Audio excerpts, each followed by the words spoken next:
अस्सलाम वालेकुम बच्चों।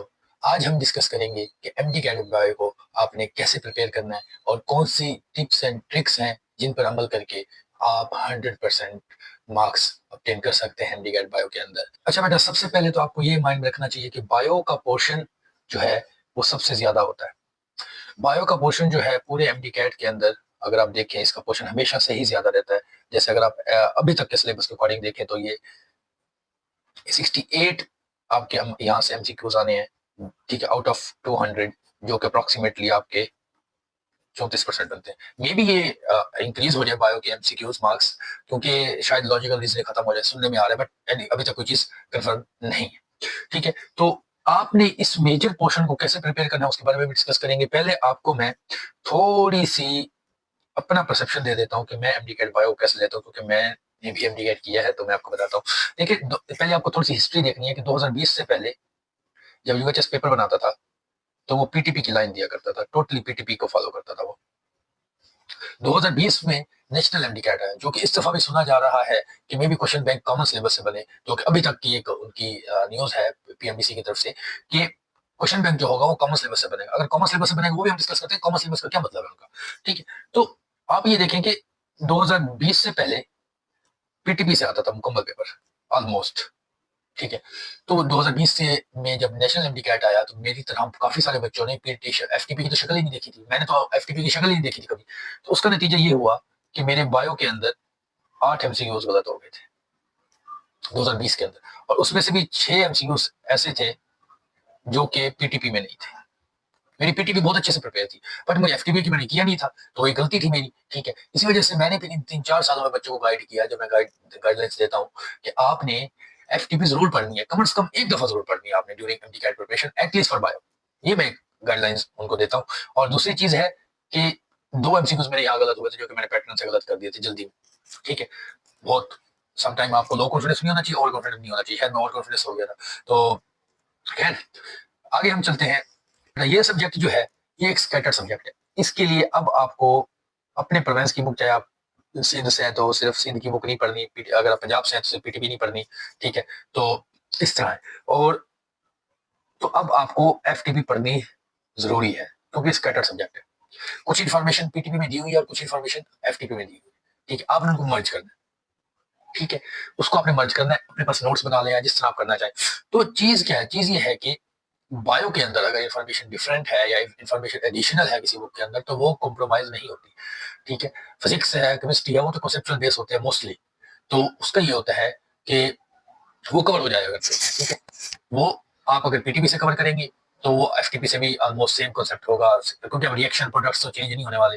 थोड़ी बहुत इन्फॉर्मेशन होती है, थोड़ी बहुत चेंज हो जाती है, बट ये है कि उसके लिए आप उतना जरूरी नहीं है एफटीपी पढ़ना फिजिक्स के लिए और केमिस्ट्री के लिए, या दूसरे प्रोग्राम्स की कोई बुक पढ़ना एज कम्पेयर टू बायो। जिस कदर बायो में इंपॉर्टेंट है कि आपने इसके बुक्स को कि आपने पीटीपी भी पढ़नी है अपने प्रोविंस की, मतलब बुक किसी भी प्रोविंस है, और दूसरे भी किसी एक प्रोविंस की, एक प्रोविंस बना ले, चले आप एटलीस्ट बायो के फेडरल कह ले, फेडरल की बायो पढ़ना। ठीक है, क्योंकि फेडरल की बायो बहुत कंसाइज है, मैंने रिसेंटली पढ़ी है, तो वो बहुत कंसाइज है, बहुत जबरदस्त है। और थोड़ी और वो थोड़ा सा ऐसे लगता है कि समटाइम आप उसको पढ़ रहे हो, ऐसे लग रहा होता है कि एफएससी की थोड़ा सा लेवल से ऊपर लिखा हुआ है, बट वो पेपर वहां से आ सकता है। ठीक है, क्योंकि अगर पेपर एफटीपी से आ जाता है, पीटीपी से नहीं आ रहा, तो आउट ऑफ बुक होगा, आउट ऑफ सिलेबस नहीं होगा ना क्वेश्चन, तो आप क्लेम भी नहीं कर सकते। ठीक है, अच्छा, अब दूसरी चीज है कि बहुत सारे स्टूडेंट्स आपको कहते हुए मिलेंगे कि ये बायो जो है टोटली क्रैमिंग है, इसके अंदर तो कॉन्सेप्ट्स होते नहीं है। आपको कॉन्सेप्ट अपने क्लियर करने हैं, मैं उसे एग्री नहीं करता। ठीक है, आपको अपने कॉन्सेप्ट्स क्लियर करने हैं। अगर आप क्रैम करेंगे, मार्च में आप पढ़ रहे हैं, अप्रैल में आप पढ़ रहे हैं, क्रैम कर रहे हैं, फिर आप जब अगस्त के अंदर जाकर कर रहे होंगे, फर्ज किया, तो तब भी आप क्रैम अगर किया हुआ होगा तो उसको बार बार आप पढ़ रहे होंगे, फिर आप बार बार आप सोच रहे होंगे उस पेज के ऊपर क्या लिखा हुआ था, उस पेज के ऊपर क्या लिखा हुआ था, उस पेज के ऊपर क्या लिखा हुआ था। ठीक है, तो आप बार बार उसको पढ़ रहे होंगे। लेकिन अगर आप जब पढ़ रहे होंगे बार बार, तो आपको ऐसे लग रहा होगा जैसे आप उसे फर्स्ट टाइम पढ़ रहे हैं। बट अगर आपने कॉन्सेप्ट बनाया हुआ होगा, ठीक है, कॉन्सेप्ट जब आप बनाया होगा तो आप बार बार पढ़ेंगे, तो आपको ऐसा लग रहा होगा कि आप रिविजन कर रहे हैं। ठीक है, और अगर आप क्रैमिंग करेंगे तो ऐसे लग रहा होगा कि बार बार क्या फर्स्ट टाइम देख रहे हैं उसको, एक टॉपिक को।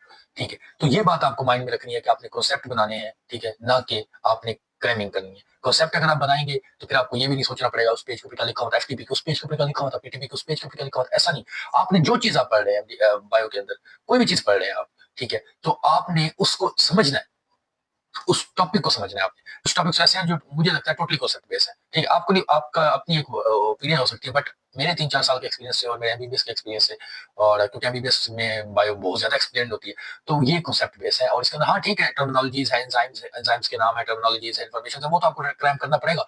बट जो प्रोसेसेस हैं, जो मैकेनिज्म है, जो चीज़ें ऐसी हैं, तो आपको वो तो कांसेप्ट बनाना पड़ेगा ना उसका, वरना आपको बार-बार रट्टे मारने पड़ते हैं। ठीक है? जैसे अगर आप ये टॉपिक्स देखिए, सीवीएस वाला देख लें, आप सीएनएस वाला टॉपिक देख लें, इसके अलावा आप जेनेटिक्स वाला देख लें, आप रिप्रोडक्शन वाला देख लें, ठीक है? इसी तरह आप अगर टॉपिक देख लेते हैं, बायोएनर्जेटिक्स वाला टॉपिक देख लें, ठीक है? तो ये जो टॉपिक्स हैं, इसके अलावा गैसियस एक्सचेंज है, ठीक है? इस तरह के टॉपिक्स जो हैं, इसमें आपको कांसेप्ट बनाने पड़ते हैं, ठीक है? कुछ टॉपिक्स होते हैं जहाँ आपको आपका रट्टा भी लग जाता है, क्रैमिंग भी हो जाती है, बट मेजरली जो भी चीज़ पढ़ रहे हो, आप उसको कांसेप्ट से पढ़ रहे हो, ना कि आप उसको रट्टे मार रहे हो। ये आपने 3-4 चीज़ें दिमाग में रखनी है, ठीक है? अब कैसे स्कैटर्ड सब्जेक्ट हम उस हवाले से डिस्कस करेंगे, ठीक है? मैं आपको एग्जांपल देता हूँ यहाँ पे। मैं आपको यहाँ सबसे पहले एक पीएमडीसी का सिलेबस दिखाता हूँ। एग्जांपल देता हूँ, ऐसे आपको बहुत सी एग्जांपल्स मिल जाएंगी। हम पीएमडीसी का आपको सिलेबस दिखाता हूँ मैं, ठीक है? अब पीएमडीसी सिलेबस के अंदर आप देखें कि यहाँ पे दिया हुआ है classify viruses on the basis of structure, number of strands, diseases and host, ठीक है? तो अब अगर आ जाता है कि नंबर ऑफ स्ट्रैंड्स इसके अंदर कितने होते हैं, कौन सा एग्जांपल भी आपसे पूछ लेता है, तो ये आउट ऑफ सिलेबस नहीं होगा, क्योंकि कॉमन सिलेबस का क्वेश्चन बनता है, एफएससी की बुक से सिलेबस बनना है। तो फिर एफएससी बुक अगर आप एफटीपी के अंदर देखें, मैं आपको दिखाता भी हूँ साथ साथ, ये देखें। तो यहाँ अगर आप देखें तो ये एफटीपी की बुक मैंने उठाई है, इसके अंदर आप देखें तो इन्फ्लुएंजा वायरस का लिखा हुआ है कि सिंगल स्ट्रैंडेड आरएनए वायरसेस है, ठीक है? अब आपकी पीटीपी के अंदर इसकी डिजीज लिखी हुई है, इसकी बग एक्सोसियल लिखी है कि इन्वर्ट है, नॉन इन्वर्ट है, ये चीजें लिखी हुई है, बट इसका ये नहीं लिखा हुआ कि सिंगल स्ट्रैंडेड, जहां तक मुझे याद है, सिंगल स्ट्रैंडेड आरएनए, ठीक है, इसके अंदर जीनोम। तो ये इसने देखो ये क्लासिफाई किया हुआ है, इसकी बुनियाद पे, स्ट्रैंड्स की बुनियाद पे, ये देखें, ये सारा स्ट्रैंड्स की बुनियाद पे इसने किया हुआ है। तो अब यहाँ से अगर कोई क्वेश्चन आ जाता है, फर्ज किया, तो ये क्या ये आउट ऑफ सिलेबस तो नहीं होगा, ठीक है? जैसे इसने बताया हुआ है, ये देखिए, single stranded RNA, double stranded RNA, सारी एग्जांपल्स दी हुई हैं, तो ये आउट ऑफ सिलेबस क्वेश्चन तो नहीं होगा बेटा। इस वजह से आप अगर पीटीपी पढ़ते हैं, साथ में एफटीपी आपकी जरूरत है, एटलीस्ट फॉर बायो, ठीक है? बट एमटीकेट बायो को बहुत जबरदस्त तरीके से प्रिपरेशन करने के लिए हमने क्या क्या चीजें यहाँ पे डिस्कस करनी है, और हम उसको समराइज कर लेते हैं, ठीक है? तो अब हम समराइज करें तो सबसे पहली चीज है कि आपने रट्टे नहीं मारने, आपने कॉन्सेप्ट बनाना है। जो चीजें टर्मिनोलॉजीज है, जो बाकी चीजें हैं, लाइक टर्मिनोलॉजीज है, एंजाइम नेम है, इंफॉर्मेशन है, उसको तो ठीक है क्रैम करना पड़ेगा आपको, ठीक है? पर जहाँ कॉन्सेप्ट आपको चाहिए वहां आपने कॉन्सेप्ट लगाना है, ठीक है? और दूसरी चीज है, उसके बाद आती है प्रैक्टिस, इनफ प्रैक्टिस, ठीक है? जितनी जबरदस्त आप प्रैक्टिस करेंगे एमसीक्यूज की, ठीक है, उतनी ज्यादा अच्छी आपकी प्रिपरेशन होगी, ठीक है? एक चीज ये होगी, दो ये तीन चीजें होगी, और तीसरी चीज क्या है कि आपने सिर्फ पीटीपी तक, या आपका जो प्रोवेंस है वहां तक सिर्फ आपने नहीं लिमिट रहना, ठीक है? तो आपको एटलीस्ट एफटीपी पढ़नी है अकॉर्डिंग टू सिचुएशन, ठीक है?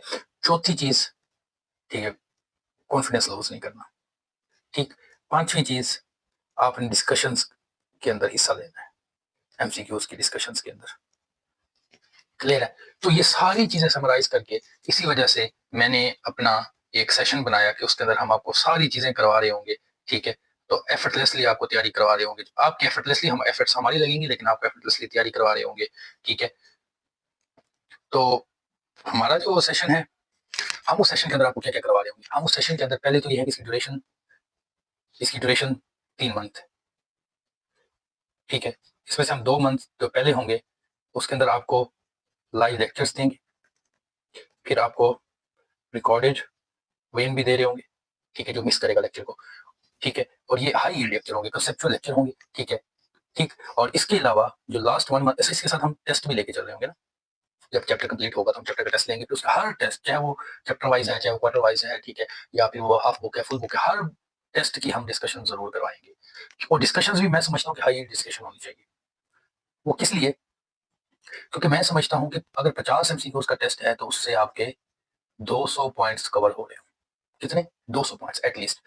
वो क्यों कि एक एमसीक्यू से आपका कवर हो रहे हो 4 पॉइंट्स। इसकी रीजन क्या है? उसकी रीजन ये कि आपको डिस्कशन ऐसे करवाई जाए कि ये एमसीक्यू नहीं आता, ए नहीं आता, तो बी, बी क्यों आता है? अगर बी आता है तो सी क्यों नहीं आता, डी क्यों नहीं आता, अगर ये आएगा तो फिर ये आएगा। इस तरह आपको डिस्कशंस हो, और जो क्वेश्चन बैंक जो है वो थोड़ा सा अपडेटेड होना चाहिए। काफी अकेडमीज जो है वो कोई 2016 से चला रहा है, कोई 2021 से चला रहा है, कोई कब से चला रहा है, थोड़ा अपडेट होना चाहिए मेरे ख्याल से। तो हम आपको अपडेटेड टेस्ट आपसे दे रहे होंगे, ठीक है? इसके अलावा टाइम मैनेजमेंट, अगर आप कोई भी अकेडमी आपने ज्वाइन की हुई है, फिजिकल अकेडमी ज्वाइन की हुई है, तो आप अच्छे से टाइम मैनेजमेंट कर सकते हो उसके साथ भी, क्योंकि ये कोई लेंथी इतना हम आपके वीक के अंदर टोटल आपसे 3 से 4 घंटे आपके चाहिए होंगे हमें, ठीक है? तो ये 3 क्लासेस होंगी, ठीक है, आपको पहले बता दिया लाइव लेक्चर्स होंगे, फिर आपको रिकॉर्डेड भी मिल जाएंगे जो मिस कर देगा, ठीक है। बट हम ये आपको रिकमेंड करेंगे कि आप लाइव लेक्चर्स लें, ठीक है। उसके अलावा टेस्ट सिस्टम हमारा पूरा एक स्ट्रक्चर टेस्ट सिस्टम होगा, उसका डिस्कशन हो रही होगी, फिर आपको डेली आपसे क्वेश्चन भी पूछे जाएंगे व्हाट्सएप के ऊपर, जो आपका ग्रुप बनाया जाएगा उसका डिस्कशन भी होगी, उसका डिस्कशन हो रही होगी डेली, ठीक है।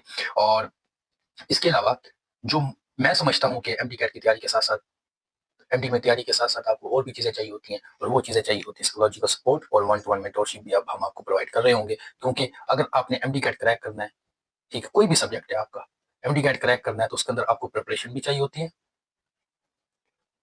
ठीक है, और इसके साथ साथ आपको स्ट्रॉन्ग नर्व्स चाहिए होती हैं,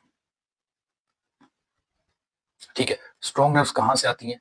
एक तो आपके पास कॉन्फिडेंस होना चाहिए, और दूसरा ये है कि टफ सिचुएशन को कैसे हैंडल करना है, ठीक है। इसको विन कैसे करना है, इसको विन कैसे करना है, ये आपके पास एक उसका मैकेनिज्म होना चाहिए, और आपने अपने आप के ऊपर चीजें भारी नहीं करनी।